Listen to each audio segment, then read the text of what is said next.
All right, time for us to begin. Hey, great to see you. Open your Bibles to Book of Esther.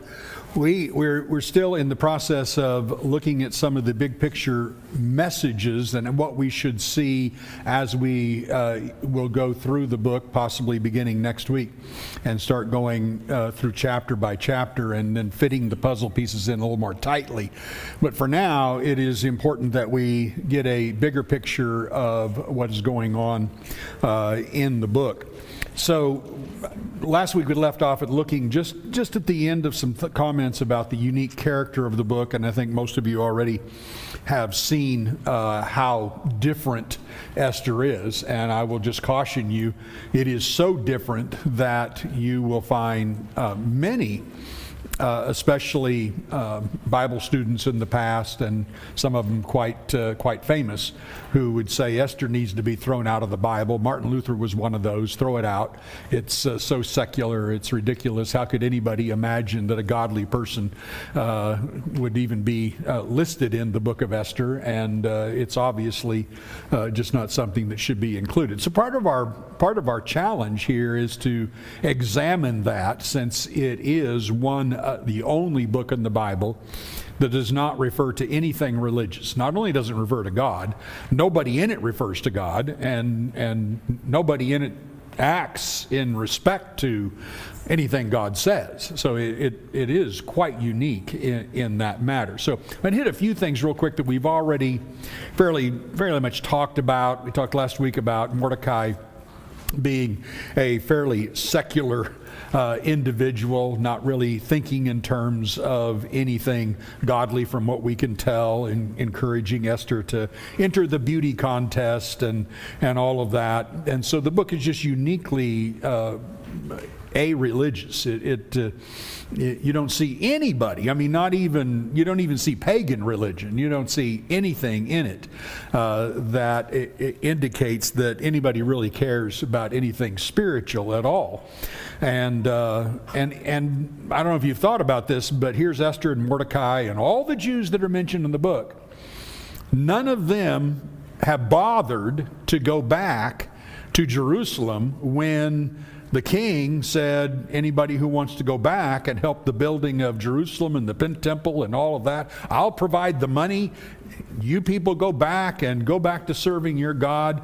And these are people who didn't go. And it very much gives you the flavor that they begin to merge into the Persian culture in many ways, and adopt a lot of the culture of the Persians. Just the fact that Mordecai and Esther would take part of this one night with the king charade, I think is just interesting. So never mentioned is Jerusalem, the hope of Israel, or the Jews or the Jews who did return and are in Jerusalem at this time, undergoing great hardship. No mention of them and what they are going through, which we would see, of course, if we're reading Ezra and Nehemiah and all that these Jews in Jerusalem are going through. So that is the reason we've been studying Esther this way, because the best way to study Esther is realize that this is a one big picture story. And if you got into too much detail where you're just thinking about detail without putting it into the broader picture, then you miss some of the really great points. One thing I want you to get used to, though, the story is told with a lot of irony, satire, and humor. So don't be afraid to read it and crack up. Don't be afraid to read it and go, wow, that's just crazy. And we're going to note some of we're going to note a number of those. In fact, as we go through the book, you're just going to want to laugh out loud because it becomes so silly. And especially the king himself. He just starts, you just start dying laughing at the guy. He's a dope most of the time. It's just making fun of him over and over again, and just about how he rules. And so as you look at the story, don't be afraid to jump in and see that. So this is it's like a parable, but it's so long that it makes its point as a whole unit, and you interpret it more as a parable as you hit the sections that go through it, and you will notice that. Each event or section needs to be then seen in the relation of the whole. So here's something that we have mentioned when we just did our quick survey, is the structure of the story then centers around banquets. I think maybe I mentioned on the very, very first night that the word banquet in the NIV is used 20 times in the book. And the word banquet is only used 24 times in the whole rest of the Old Testament. So you realize only four, they're just really inundated with it. And yet the banquet itself is not the message. The banquet sets up these reversals of destiny, these changes in the way the story is going, and it pivots on these banquets over and over again.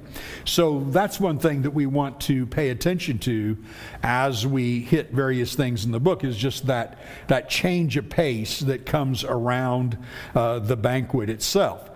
Now, reversal of destiny. We talked about this some, but that reversal of destiny dominates the book. And we want to talk about that a little bit more as far as a lesson for us in a moment. But they're just repeated, sudden events that come right out of the blue that pivots on that, and you turn the whole story in another direction. Things that you don't expect, things that are the odds against happening are so low that you obviously realize something is going on here besides just a story, and those are the things that we want to notice as well. Now, let me define a reversal. I think that's important just to look at this as far as the book is concerned. And it's an event that it's intended to harm the Jews, which against all expectations actually results in the opposite. So you're going to see the direction going, of course, in the direction where the Jews are going to be harmed, and it doesn't look like there's any way they're going to escape it. And then suddenly it's just going to pivot and go the other way. So there's that reversal. Now, this is not unheard of in Scripture. We see this against all odds. This book highlights an underlying theme of some unseen power and that just is intruding in world affairs, because you just cannot believe that they're going to escape from what is about to happen.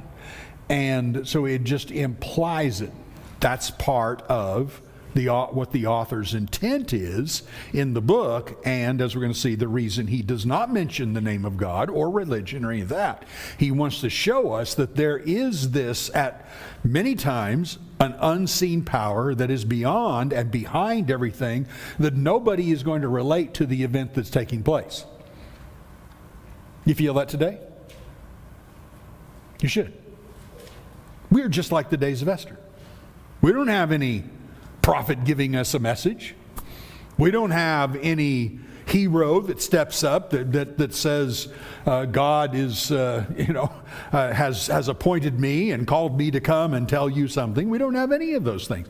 We rely on this unnamed, unseen power that, from a secular point of view, nobody would think really is involved in world affairs, even if they even if they believed in him. That's not the way they're going to look at it. So that unnamed power then uses these really insignificant events that take place throughout the book, even banquets and things like that, to fulfill his purpose, and that's the idea. And even though God is not mentioned, his presence and work just screams out on every page. And that's the reason that the author does that. So, again, step back and look at the scene. Jews are far from faithfulness here. And yet, God intervenes to keep his promises, and yet does so without being noticed, so to speak. So, when you examine the condition spiritually of the Jews in the book, you say there is absolutely no reason why God should come to their rescue. They deserve really everything they get, and there are no miracles. What a book. Absolutely no miracles, no evidence that this is actually God working, except for the fact that you keep thinking there's some unseen power here that is coming to the rescue. And the best part of the writing is that the author did leave out God's name. That is important, because then God becomes more obvious as you read and more amazing as you read, and that's really important. Now, that gets us down to spending a little bit of time tonight on the conflict between Haman and Mordecai. And so let's back some of that up. We've suggested it already. It's been mentioned. Is this whole thing about Mordecai not bowing to Haman, does it have something to do with Haman being an Agagite, etc.? And so let's back that up and give some confirmation to it. Let's read some passages very quickly here. Go back to Exodus 17. Exodus 17, and we will, this whole text is, if you want to read all of 8 through 16, that's great. But this is when they just left Egyptian bondage. In fact, they left in chapter 13 and 14, is when they crossed the Red Sea. And so now we have to 17, and the first thing that comes about is that the Amalekites come and fight against Israel, really no sooner than they just get to cross the Red Sea and get settled in. So notice especially verse 13. So Joshua overwhelmed Amalek and his people with the sword. Then the Lord said to Moses, "Write this as a memorial in a book and recite it in the ears of Joshua, that I will utterly blot out the memory of Amalek from under heaven." And Moses built an altar and called the name of it, "The Lord is my banner," saying, "A hand upon the throne of the Lord will have war with Amalek from generation to generation." Okay, so consider that last part. The Amalekites are a nomadic people, so there's tribes of them in different places. So the Amalekites that attacked at this particular point aren't necessarily all the Amalekites in the whole world. And we see pockets of them repeatedly over and over again. So you can see what God says. He says, you're going to blot them out, but it's going to take generation after generation after generation to get that to happen. So we could fairly well consider, as was briefly mentioned last week by Alan, by Sherry and John, that when Mordecai says, "I'm not bowing to him," and then let them know, "I'm a Jew," there's that underlying suggestion here that he's aware of who Haman is, and he has no intention to bowing to that creep.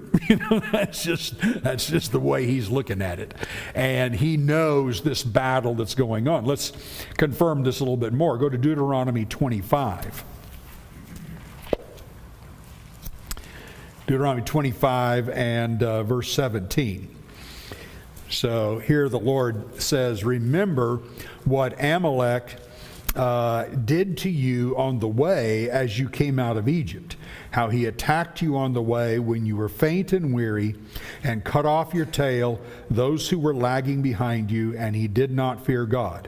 Therefore, when the Lord your God has given you rest from all your enemies around you, in the land the Lord your God is giving you for an inheritance to possess, you shall blot out the memory of Amalek from under heaven. You shall not forget." Okay, so consider that. They're getting ready to enter the promised land. They're just over the border when Deuteronomy is given, and he says, when you get in there and you've taken care of all the enemies, which takes 6-7 years, and when you get that all done, then I want you to hunt them down. I want you to take them out. And thus, of course, we later see in 1 Samuel 15, King Saul, son of Kish. We see King Saul then, the one who is told by God to destroy all the Amalekites, and he doesn't. He leaves King Agag alive. And again, even though Samuel comes and kills the king, after that, there are still other Amalekites that have not been destroyed yet. Because again, there are different tribes and nomadic people, etc., which is the reason we have an Agagite that is here now, the most powerful guy in the world, of the Persian world, other than King Ahasuerus, and he's probably not as powerful. King Ahasuerus, I'm not sure, is as powerful as Haman is at this particular point. So you can see the helpless condition that they're in. And in the book of Esther, it specifically mentions when Haman is introduced. Was there, I think, the beginning there of chapter 2. Let me get back to Esther here. But when he is introduced, he is referred to as in his lineage. In verse 5 of chapter 2. Now there was a Jew in Susa, the citadel, whose name was Mordecai, the son of Jair, the son of Shimei, the son of Kish, a Benjamite. So you see his background, and then the fact that Haman is an Agagite sets him back to the same period of time where Samuel was told to destroy the Amalekites. And so there's that subtlety then that takes place there. So I think it is a justifiable conclusion that this is probably what's going on between Mordecai and Haman when he refuses to bow. And it would be incorrect to say, well, a Jew wasn't to bow to anybody. That's not true. They bowed to their own kings. They bowed to others. But he's not going to give any kind of homage to Haman. All right, I've done a bunch of talking there. Any questions or comments there to add to any of this? I know we're hitting some of this fast, but we're going to have a discussion in just a minute, and I want to have plenty of time for that discussion. So this battle then between Mordecai and Haman is just a continuation then of the war from the very beginning of Israel's history. They were the first to come and attack Israel, and it was just unprovoked, and they did it just because they saw Israel that was weak at the time. And so this has just gone on from generation to generation, and that's what God said would happen. So this war it's a critical key. So here's a little subtlety that links the Jews of the diaspora with the covenant of God made with the forefathers at Sinai. Even though there's nothing that seems righteous about these Jews that are in the diaspora here, the fact that God would come and protect them and actually reverse this story is an indication in the background again that God still remembers his covenant with his people going all the way back to Sinai. And so that is, I think, important. And again, Israel, just like the days of Moses, Israel is at their weakest point. They're completely at the mercy of the Persians, completely at the mercy of this wicked man, Haman. And he is the right-hand man, and guess who he is? He's an Agagite. I mean, if you're a Jew, you're an Israelite reading this, that just blows off the page as soon as you see that. You just go, oh, I can see clearly now what this is all about. This is the reason that Mordecai objects to paying homage to him, and this whole thing just keeps going on. Okay? We good? All right. So, again, about this conflict, again, they have no king. Jews have no king, no army, no prophet, no land, no temple, no priesthood, and no sacrifices. Would anybody think that they're going to be saved for this? In fact, you could argue easily they're under the curse of God, are they not? Deuteronomy 28, you're going to be scattered into all the nations. You're going to become a hiss and a byword. You're going to, all of this stuff. And they are suffering from just exactly what God said would happen to them in Deuteronomy 28. And I would imagine you would talk to any Israelite who was out in that, any Jew that was in the Persian Empire out there, and say, do you think you have any hope in this situation? Nope. We deserve it. This is what God said would happen to us when we were disobedient, and we're not much better now. So that would be part of this. So it's again a reminder that even when God's people fail, God's covenant stands. Why?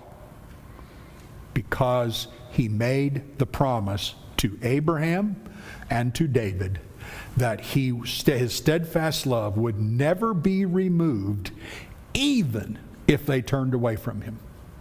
And that's repeated in Romans 3 and verse 3, where he points out that even though Israel was faithless, God is still faithful. And that's where you see, and of course, now we're seeing how this affects us. Right? If this doesn't happen, if there is no reversal here, and all the Jews are destroyed, the promises of God come to an end. Now, how many times do we see those kinds of things happening in the Bible? Quite often. And if it weren't for Esther and the Jews who had returned to Jerusalem to rebuild, even they would have eventually been destroyed. So the building of the temple would have ended, the building of Jerusalem, the people who are the remnant who went back, they'd be destroyed. This whole effort would have basically come to an end, and all the things that God said in the prophets would have come to an end. So you can see the reversal doesn't happen, then everything God promised we would see falling apart, which is another reason why it's hard not to see God, the unseen, unmentioned power beneath the story. Okay, so a lot of what I'm doing right now is giving you a strong argument for the fact that this is a biblical book, and we need to treat it as such. If by the way, if any of you did not get the notes that are up here, I have in notes, but I think we ran out. I handed them out last week. You can email me and I will send you a copy.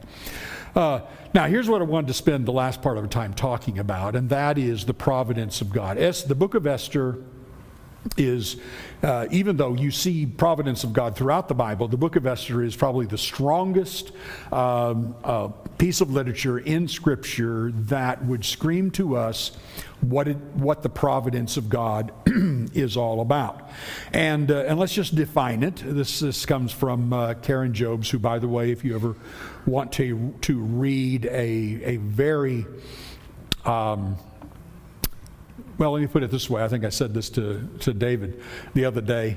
I have a lot of commentaries, and I've read a lot of commentaries, etc. And almost none of them could I sit down and just read like a book. Both of the commentaries Karen Jobes has written that I have, 1 Peter and Esther, you can literally sit down and read it like it's a book. All women ought to write commentaries, I guess, if they could do it as well as Karen Jobes. Every time I read her, I think, is there a way I could meet her? I would just love to have a cup of coffee with her and just listen to her. She is brilliant. Anyway, here's her definition. God, in some invisible and inscrutable way, governs all creatures' actions and circumstances through the normal and ordinary course of human life without the intervention of the miraculous. That's a pretty good definition.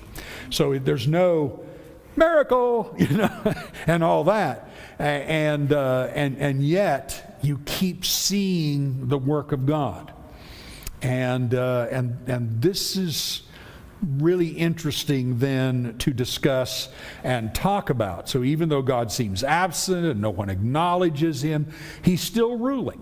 And that's what we learned in Daniel, remember? God is still ruling in the kingdoms of men. It was obvious in Daniel. He's sending visions and all of these things, and Daniel is saved from the lion's den. There's miracles galore.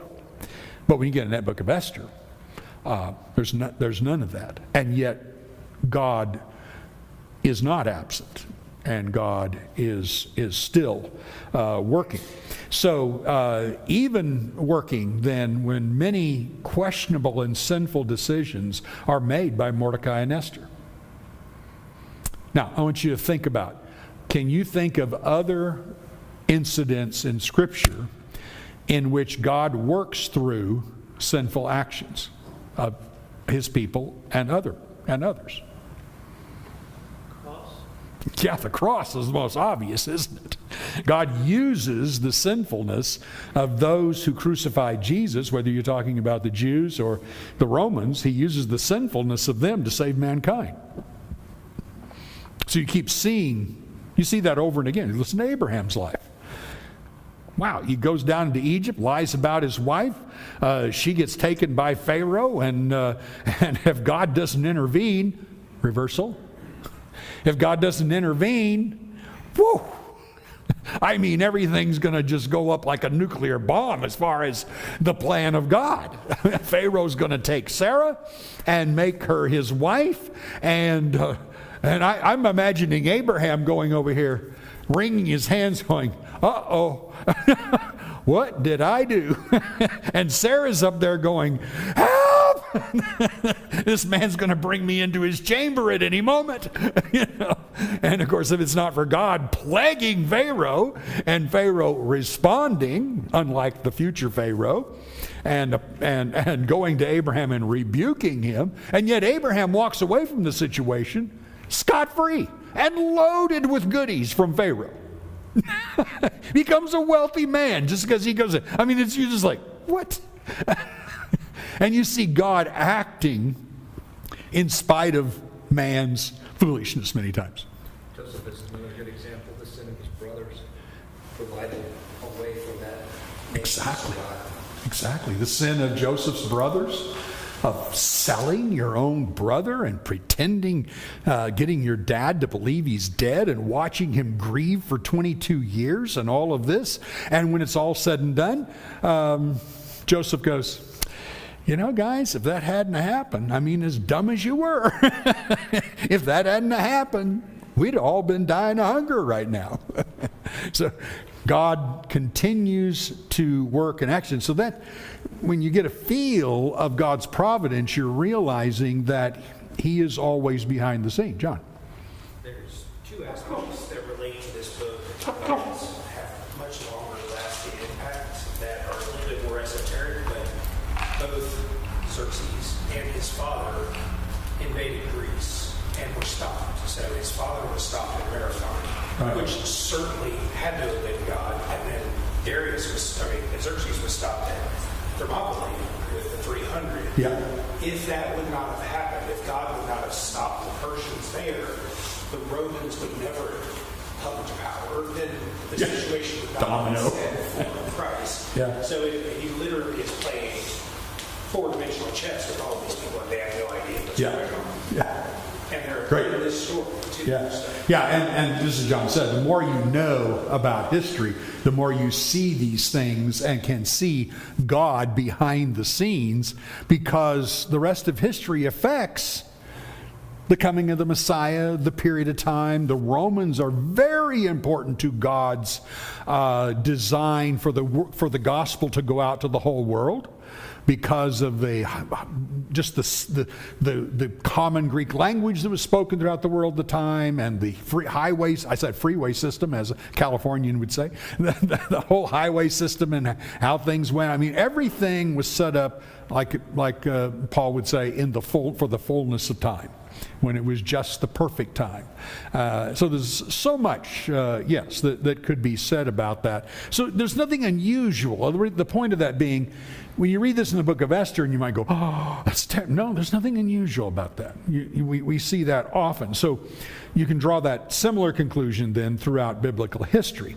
Now we can also see then why the book is written as it is, without an explanation or interpretation or connection to God, because He wants us to, that idea of God's providence and God's working behind the scenes, He wants that to really blow up in our eyes. He wants it to really come to the forefront.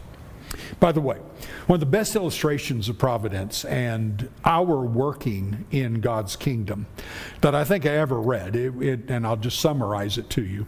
I should have maybe looked it up and just read it to you, but it was illustrated as some of the great artisans of old who would produce these huge tapestries, and they would be absolutely enormous. And those who put the threads in the tapestry would be on pedestals and platforms at various spots behind the tapestry. And the artist would be in front, and he would be calling out different sectors of the tapestry, threads that would go through, colors of threads, things like this. And as that's being produced, of course, the people behind the scenes that are putting in the threads have no idea what the picture looks like. And the artist is so great that if one of the workers behind the scenes puts the thread through in the wrong place or maybe the wrong color, the artist is so good at his ability and talent that he, without missing a step, he doesn't ask them to take it out. He simply weaves it into a greater picture. And it's only at the end that he invites the workers to come around on the other side and see what has been produced. Remind you of us, okay? So your work in God's kingdom, never ever think of it as, it was just a small thing. That was just a little thread. No, it's not a small thing. It's not just a little thread. Every little piece that we put in, though seemingly nothing, ends up to produce God's great picture. And He's using us as those who will bring about His purpose. So I think that's just a great way of looking at that and thinking about how God's providential care and His work in bringing about His will is there. Yeah, Adam. Some of this makes me think of some of the parenting conversations we've had around, as parents, we strive to teach our children about the Lord, and we want them to be faithful. And you may ask yourself, like, how do we do that? And sometimes at some point you have to come to realize, like, I can only do so much. There's choice, and if I almost putting too much burden on myself that I have to parent perfectly is prideful, and it puts me in a position where I'm almost certainly going to fail at some point. That's right. And I think sometimes when we think about how we work and serve, we may spend a lot of time thinking about making the perfect choice, or if I don't do the right thing, this isn't going to work out.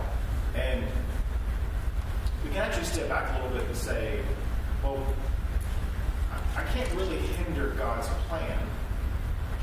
I can choose to do all I can to help it. And give up some of that pride and arrogance and really sometimes unnecessary guilt, as though I can hinder what. If I do the wrong thing, well, God's plan is just totally hosed on what's going to happen in the situation, as opposed to saying, I can choose the next best, I can do the next right thing. And in truth, with so many of these things, if you look at them too close, you can't see the providence of God. Yeah. Because there's so many situations that are really, really bad that happen on the surface, and some that are really, really good.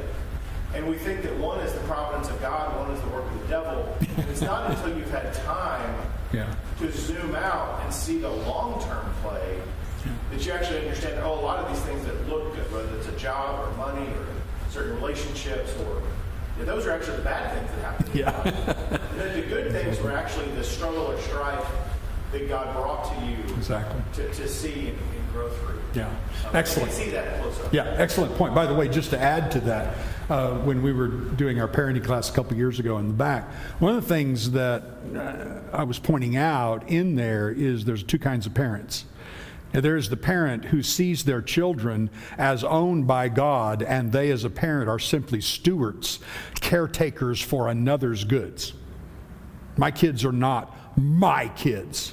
These are God's kids. They've given to me for a short period of time, and my job is to be a good steward of that, so that at the end I don't get glory, nor do I take on all of the guilt of whatever took place. I place that in God's hands. And yet then there's other kinds of parents that for them it's like they're mine, and I'm going to be the responsible party to make them end up where they ought to be. And those kind of parents tend to be really authoritarian and actually ruin God's product. So it is, to back up exactly what Adam is saying, that's the moral way we need to look at life in general, whether it's our children or anybody else. We need to look at that as, this is God's, I am a steward of his goods, and therefore I am going to do the best I can to be a good steward. But I cannot be placed in God's position there. Very good. So we're urged then, and this is what we've been doing, hasn't it? We've been urged to puzzle over this story in order so that we can emerge on the other side and really be truly amazed at what God has done. So consider then what this story does for us. And here's where you come down to, I think, some cool applications. Imagine being a Jew of that day and looking at them from the outside, at least after the fact. The Jews don't know what we know. I wonder how often they thought, is God going to rescue us? Is God there? Does God even care about what we're going through right now? They have no idea the end of this. To them, in the middle of the story, every Jew's going to be killed in a few months. And since the Persian Empire is run by a dictator and worse, Haman and Agagite, we are absolutely doomed. And they would have looked at things with absolutely no hope. Do we do that all the time in our lives? We get to a point and it's so low that we think this is the most hopeless situation I can imagine. When you study the book of Job, you get a good definition of a true trial. And there's a lot of parts to that, but one of the ways you spot it is when you are going through something in life where, as far as you can see, there is absolutely no light at the end of the tunnel.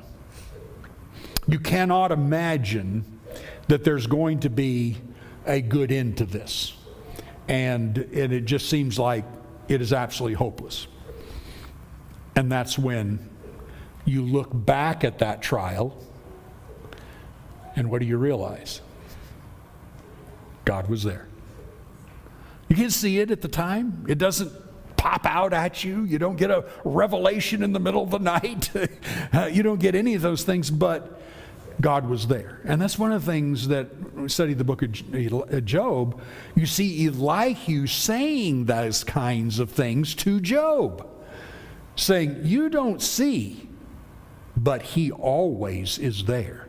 And the most beautiful thing in the book of Job is when Elihu introduces God, he starts talking about a tornado that's coming up and in the middle of the desert, and how the rain is starting to come and the lightning. And he just starts to say, the lightning is his eyes flashing. The thunder is the sound of his voice. And then he basically is saying, God has been in the middle of the storm the whole time. And he introduces God. And God takes over from chapter 37. It's a really cool story. Mark. I was thinking, why didn't he just take out Haman to begin with? But the Jews had relief from their enemies. Not only were they not destroyed, Yeah. they destroyed their enemies. That's If they had built the wall, That's and right. they didn't overcome some of the enemies they had, probably Yeah. not. It was even hard for them to build the wall. Yeah. And that's a beautiful point, is that it's not just we were spared, it's that we were victorious. And that's the way God treats the enemies of his people. That's exactly right. Very, very powerful there. So this is not just history, but it's a prophecy of future salvation. As we can see, if not for this, there's no Messiah, there's no kingdom. All of the promises that God has made does not come to pass. So consider the history of Israel leading up to the Messiah. Death and extermination were at the door always. Abraham and Sarah. How does the hope look? As Paul says in Romans, Abraham believed against hope. He had hope that was against all hope, that there was no reason to believe and accept this. And yet he was faithful and believed that God could bring about even that which did not exist into existence. And you see that reversal time and time and time again as God lets Israel get to the point where you say there's no hope now. And then God brings it back from the brink. And you see these sudden reversals over and again from Abraham all the way to the Messiah, which always is telling us without God, we're dead. And God's always bringing life from the dead. Why is Sarah barren? Why is Rebecca barren? Why is Hannah barren? Why, you keep seeing that over and over and over again. And God is just saying time and time again, if not for me, you don't live. He wants to get that squared in our mind, that we are dead without Him, and He is the only source of life. And that's seen in just these events that take place over and again. The deliverance of Esther also prepares us the way for the deliverance of the Messiah and for a Jew and Gentile alike. Would you just imagine how the devil was jumping for joy when the nails went into Jesus' hands? Victory! And 3 days later, Jesus comes up out of the grave and crushes him. Whew. Greatest reversal of all is just seen right there. And it's talked about Romans 5:12 through 20, where in Adam all die, in Christ all are made alive. And you see that great picture that's there. So I love what Job said about this, Karen Job. She says, Jesus took the death that was our destiny so that we could have the life that was His. Very pretty words. Only a woman would think that well, I think. So providence and discovering God's will for our lives. I want you to think about this. And boy, I'm running out of time. Didn't think I was going to have to. But I'd love for you to listen. Karen Jobs, in her book, mused about her early years after first dedicating herself to the Lord. And she said this, I remember being obsessed with trying to find God's will for my life when I became a Christian 25 years ago. I and my other recently converted Christian friends in college talked endlessly about how we would know God's will, whether we could possibly miss God's will, and what would happen to us if we did. God's will is, of course, important to the Christian seeking seriously to live for Christ. But as a young and uninformed Christian, I had a flawed understanding of how to know God's will for my life. Ever known people like this? People are just looking for God's will in their life. What's God's will? What's God's will in my life? I'm trying to discover God's will in my life. This is what she was struggling with when she was younger. So she says, I was looking for something to happen, for a sign that would clearly tell me where God wanted me to be and what He wanted me to be doing. I was sure, but wrong, that God would test my commitment to Christ through something like sending an angel to tell me to do something I dreaded in a place I would not want to go. I failed to realize that God's will for my life was being revealed day by day in the unfolding of ordinary events. The true test is living for Christ at the present moment in the place whereon you happen to be, in the whatever situation one finds herself or himself. I was just going, cha-ching.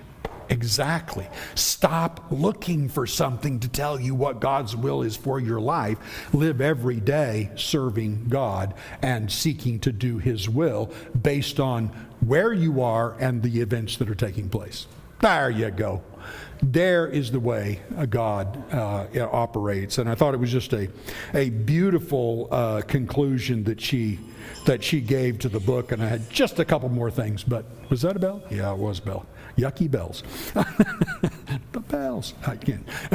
Anyway, we'll maybe give a couple of things. But be prepared. Next week we will actually get into chapter by chapter and discuss the events of each chapter then in more detail. So remember, so we can take now and look at the puzzle pieces and place them in the framework that we have examined. So great job.